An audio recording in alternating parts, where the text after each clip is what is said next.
Hi everyone, Mark here from Cleeve Racing.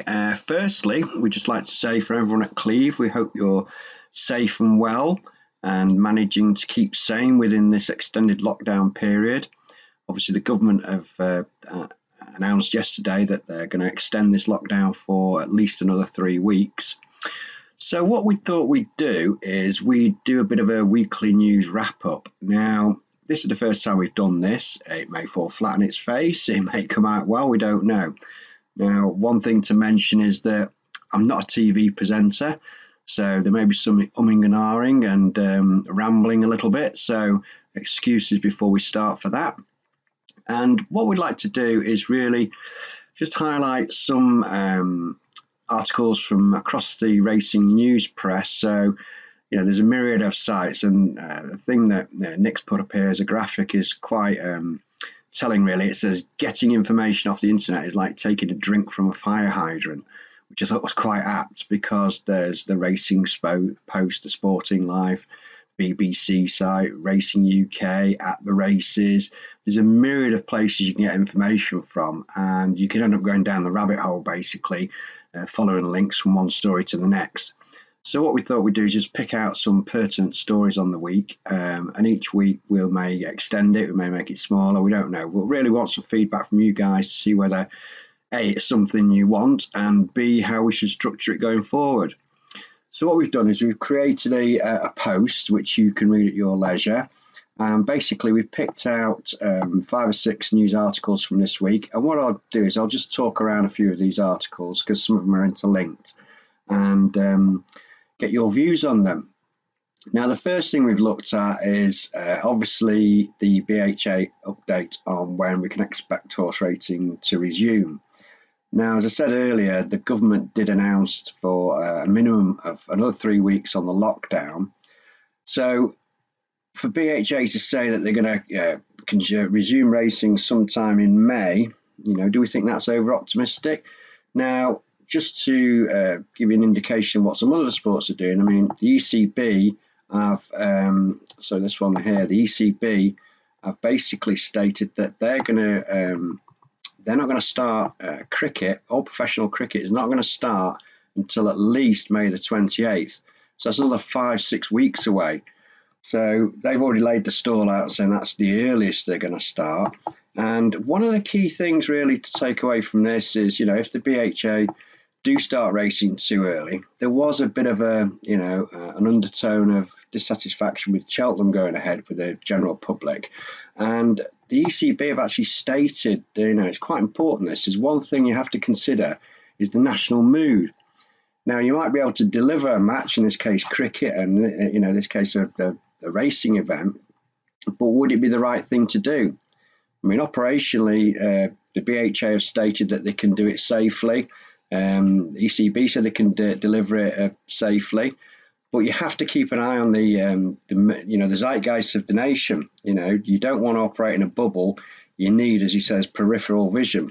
So really, the BHA can push all they like for racing to resume as soon as possible, but really it's about the public's perception of that. And there was an interview with the head of Ascot races on the BBC. It was about a week ago, something like that, and he was asked pointedly 3 times, what would you do if you staged this behind closed doors events and then somebody got coronavirus and died? And he simply wouldn't answer the question. He just kept saying, we'll follow the government guidelines. And if something like that happened, it would be an absolute disaster for racing. So, is it too early? We don't know. I mean, it's in the lap of the gods at the moment when the government will release the lockdown, and then when sport can resume going forward. Now, tied in with that aspect of things is there's a great article by Mike Cattermole on the Sporting Life website. And basically, the BHA again and racing in general has to think about these things. I mean, it says racing must tread carefully when asking for more financial help, according to commentator Mike Cattermole. Now, I didn't know this, but the BHA or racing in general has, as he says down here, 125 million reserves at the levy board, and these funds, were built up from the sale of the tote. Basically, the government gave them the money. So the government gave them £125 million. So they've got £125 million sat there. So why can't they use that to support racing? And there's a great quote here from Charlie Brooks, and it says, trainer turned columnist Charlie Brooks wrote in the Daily Telegraph last week, I hope someone can stop them, that's the BHA, before they get to the Palace of Westminster, because they're going to get a pretty nasty lesson in self-awareness and have some very heavy doors slammed in their faces when they get there. So it's quite a good article by Mike Cattermole, so I'd have a read through that if I was you. And it does tie in with, again, the perception of racing. On the one hand, they're pushing to get racing going as early as possible, which I can understand. And we all want to see racing back as soon as possible, but it's got to be in a safe environment. And the public perception as well is very, very important. And then there's the monetary side of it. But Mike Cattermole covers most aspects of what's going on behind the scenes, and this thing about the BHA looking for a bailout basically from the government. Now it's up to you whether you think that's right or wrong, and there's arguments to put forward about running certain races. This is the classic generation every year. Those horses that are the 3-year-olds that are not going to be able to run in certain classics, well, they're never going to be able to run in them again because they're going to be too old. So that could end up costing the breeding side of things a lot of money as well. The next one we've got is normally one of our favourites, which is the Final Furlong podcast.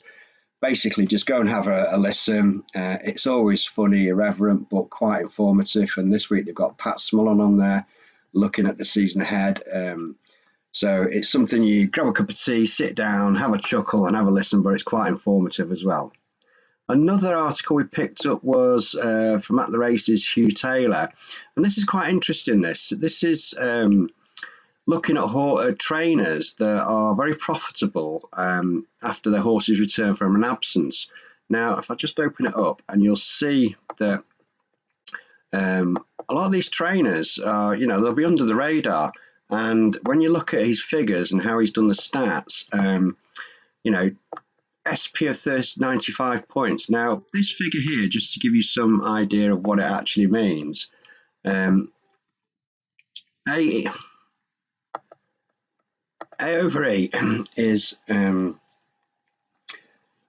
average over expected. So achieved over expected. So a figure of 3.73 is very high. Anything above 1.